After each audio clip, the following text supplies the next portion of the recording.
Hey guys, great film by the way. Khris and George, did you tackle the character of George in terms of the portrayal as a dual character, because he was quite different from the '70s and then he was more mellowed out come the comeback? So was it a duplicitous sort of role? I mean, I think we looked at it that way, right? Yeah. Well, a lot of time we talked about it was the through line of the character, Right. George. And me and Chris, we spent a lot of time, and we both had a little independent time with George individually. And my time with George, he just kept talking about the moment where when he raised his hands in the classroom and the teacher chose the kid that dressed better. He said, how can somebody write me off? And that was something that stuck with me as his drive, is that approval.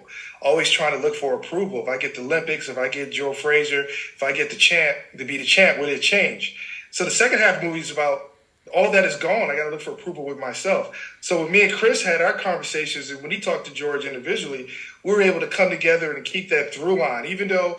And as a filmmaker, I changed the style a little bit. If you notice, the brightness, the wider, more lenses, the camera become more static because George is more focused in his life. And then you remember that scene when he goes in the bar and he chases Desmond, right, after the money.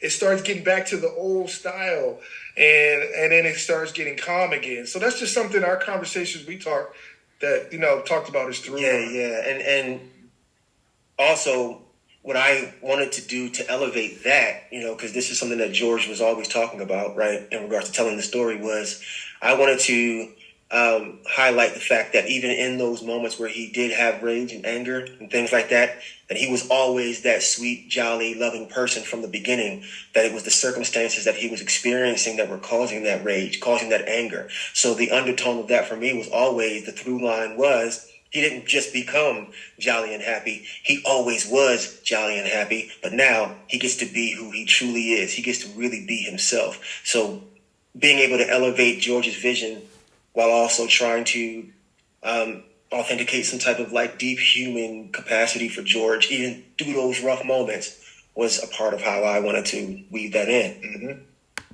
Thank you.